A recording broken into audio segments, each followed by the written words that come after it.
Então, meus amados irmãos, esta reunião geral aí da Congregação Mariana, bom, no começo do mês de maio, Nossa Senhora aí nos protegendo, os congregados são todos consagrados a ela, e o nome já está dizendo, congregados quer dizer reunidos em nome de Nossa Senhora.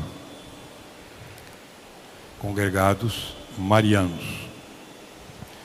Cada um, evidentemente, no mês de maio deve fazer a sua consagração a Nossa Senhora, preparando durante o mês todo, para no último dia se consagrar de modo especial a ela. A primeira leitura de São Tiago fala que uma virtude que o Papa São Paulo VI recomendava muito, a virtude da coerência. Nós temos que ser coerentes. Aquilo que nós cremos, nós praticamos.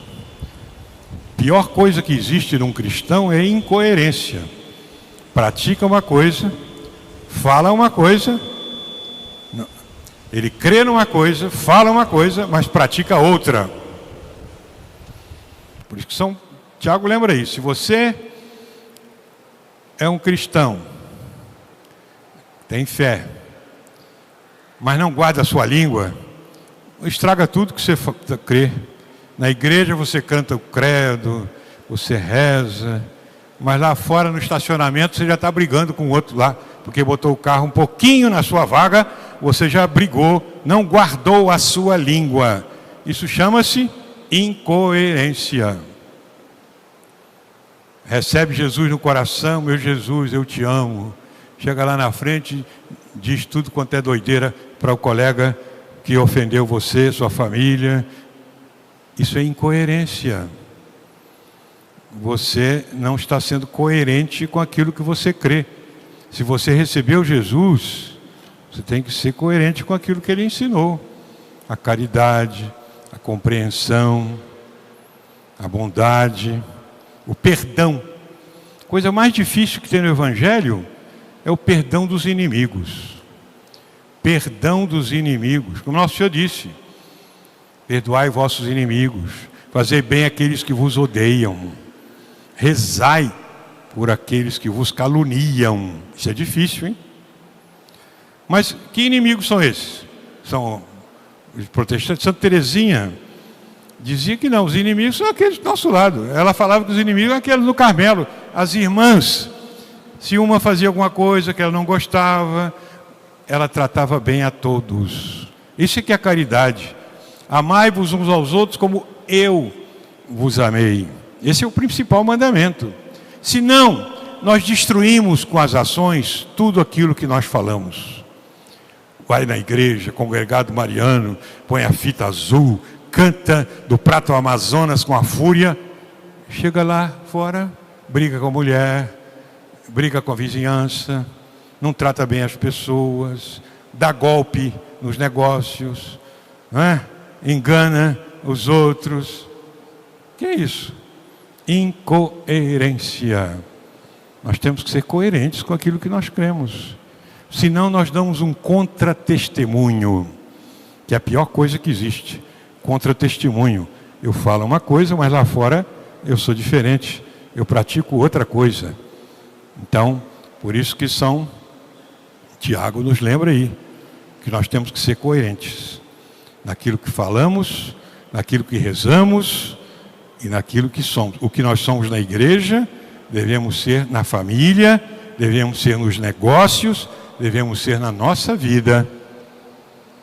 Os políticos, por exemplo, coisa que pior que existe, aliás, Paulo VI falou, é sobre isso. Crê numa coisa, fala, é católico, mas lá fora, eles mesmos dizem, como disse um grande político americano, não, eu sou católico, eu sou contra o aborto, mas aqui eu acabo votando a favor porque a bancada manda. Isso chama-se incoerência. Ele é contra o aborto pessoalmente, mas na política ele acaba votando a favor. Isso existe muito. Não sejamos assim. Sejamos coerentes. Então ele lembra, Se alguém diz que é cristão, mas acaba enganando seu irmão, não é coerente. Bem, no Evangelho, Nosso Senhor fala a coisa mais importante que existe. É a quarta parte do catecismo da Igreja Católica. Como sabe, o catecismo se divide em 4 partes. Primeiro, o credo, as verdades que devemos crer. Segundo, os mandamentos, aquilo que nós devemos praticar. Terceiro, a graça de Deus, os sacramentos. E quarto lugar, a oração, falar com Deus. Quem aprende a rezar, aprende a falar com Deus, vai para o céu. Quem não sabe rezar, não vai para o céu, porque não sabe falar com o Nosso Senhor. E Nosso Senhor aqui diz, olha, tudo o que pedirdes ao Pai em meu nome, guarde bem essa frase, em meu nome quer dizer, como Jesus rezava, Ele vai vos conceder. Jesus estava sempre falando com o Pai. E diz lá o Evangelho que ele passava as noites em oração. E antes de fazer qualquer milagre, ele levava os olhos aos céus e falava com o Pai. Claro, ele e o Pai eram uma coisa só. Mas ele, como homem, mostrava a gente como devíamos rezar. E ele ensinou como rezar, como os apóstolos falaram, Senhor, ensina-nos a rezar. E ele então ensinou o Pai Nosso, que é a oração mais importante, mais bela e mais abrangente. No Pai Nosso, nós pedimos tudo o que temos que pedir a Deus e na ordem certa. Primeiro as coisas espirituais. Santificado seja o vosso nome, venha a nós o vosso reino e seja feita a vossa vontade. Depois pedimos as coisas materiais, o pão nosso de cada dia. Pão aqui quer dizer pão, comida, emprego, trabalho, sustento da família, o pão nosso. E perdoai os nossos pecados, como nós perdoamos as ofensas que recebemos do próximo. Não nos deixeis cair em tentação e livrai-nos do mal. Está tudo incluído ali. Tudo que devemos pedir a Deus está incluído no Pai Nosso. Vamos aprender a rezar. E Nosso Senhor diz, tudo o que pedirdes, Ele vai vos conceder, desde que peçamos como Ele pediu. Conforme, quer dizer que Deus vai nos atender em tudo? Não. Jesus, por exemplo, no Jardim das Oliveiras, pediu que o Pai afastasse dele o cálice da paixão. O Pai não atendeu.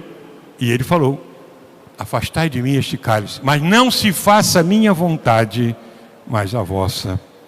Jesus mostrou a conformidade com a vontade de Deus. Então vamos aprender a rezar. Como os santos rezavam. Os santos falavam com Deus. E Nosso Senhor disse para rezar sempre, nunca deixar de rezar. Como é que a gente reza sempre? Santo Agostinho pergunta, como é que eu vou ter que rezar sempre que eu tenho que trabalhar, eu tenho que almoçar, eu tenho que tomar banho? Quem faz a vontade de Deus, quem faz tudo com reta intenção, está rezando sempre. Eu vou trabalhar. Claro que naquela hora ali eu não vou pensar na oração, mas eu estou trabalhando. Eu estou trabalhando na enxada, trabalhando na empresa, estou trabalhando no computador, mas eu ofereci antes a Deus. Eu estou rezando durante o trabalho.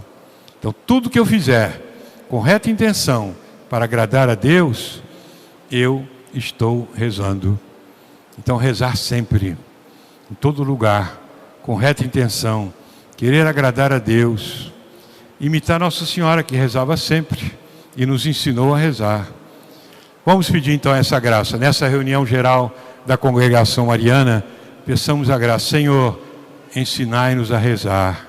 Senhor, eu quero aprender a rezar todo o tempo.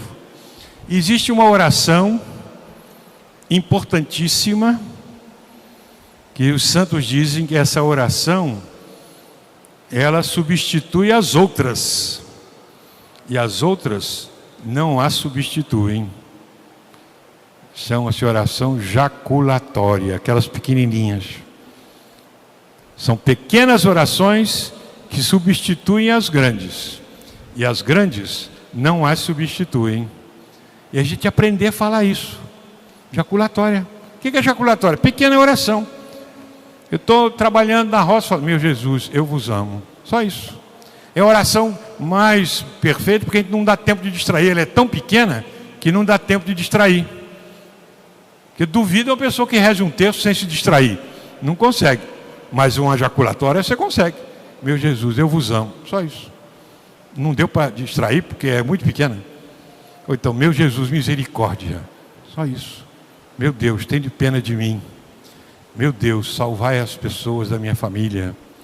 Pequenas oraçõezinhas que a gente pode fazer o dia todo.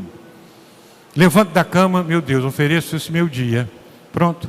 Estou capinando, meu Deus, eu vos amo. Só isso. Como São Geraldo falava, e cada costurada que ele dava, ele era alfaiate, né? Meu Jesus, eu vos amo, salvai as almas. Só. Não é? Então, aprender orações jaculatórias são as pequenas orações que a gente faz toda hora, não é? São João Maria Vianney dizia, quando ele era criança, estava trabalhando na roça, capinando, a mãe dele ensinava, porque tinha o relógio da igreja, né? Que bate a hora, né? Pá, aquela hora que bate. Quando o relógio bater horas, vocês param um pouquinho e falam, Deus seja bendito, coragem minha alma, o tempo passa e a eternidade se aproxima, vivamos como devemos morrer. Só isso. Eu ensinei isso aqui na escola, desde que eu fundei a escola há 40 anos atrás, e as crianças, quando bate a hora, todos eles falam, Deus seja bendito, coragem minha alma, o tempo passa, a eternidade se aproxima, vivamos como devemos morrer. Vamos aprender a rezar, e a rezar bem, e a falar com Deus. Porque quando a gente nos encontrarmos com nosso Senhor no dia da hora da nossa morte, a gente não vai ter nenhuma surpresa. Quando a gente conversa muito com a pessoa, está sempre com ela, quando a gente encontra a pessoa numa festa, não tem nenhuma surpresa, eu já conheço, converso com ela sempre. Quando a gente encontrar Jesus pela primeira vez, na hora da nossa morte, não vamos ter surpresa nenhuma, porque a gente fala com Ele toda hora. Eu converso com Ele, eu recebo na comunhão, eu falo com Ele. Então, não é nenhuma surpresa. Eu não vou ficar desapontado. E nós pedimos a Nossa Senhora, né? Depois deste desterro, mostrai-nos Jesus, bendito o fruto do vosso ventre. Peçamos então a Nossa Senhora, nesta Santa Missa, ofereçamos todas as nossas boas resoluções, nossa família, os filhos, esposa, os problemas da nossa paróquia, as dificuldades, nosso pároco, ofereçamos tudo a Deus e peçamos que Nosso Senhor nos conserve no seu coração e Nossa Senhora nos guarde sempre no amor de Deus. Amém. Fiquemos de pé, cantemos com firmeza e convicção a nossa profissão de fé.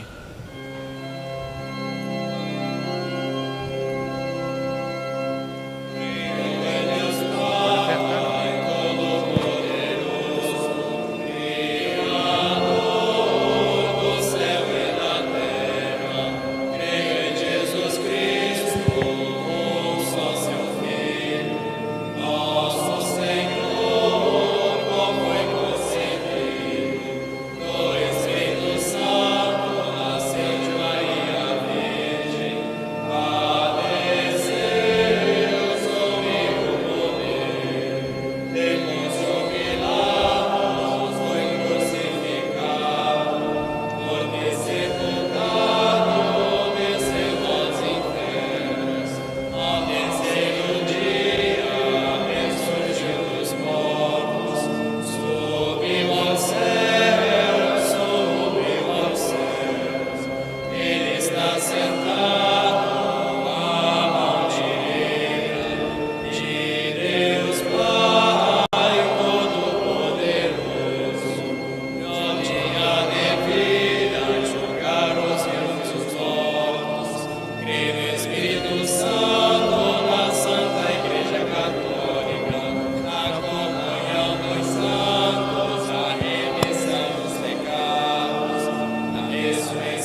Dominus vobiscum. Et com spiritu tuo.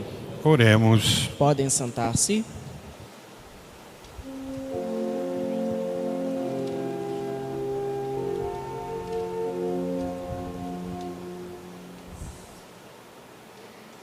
Ofertório. Com o pão e o vinho oferecido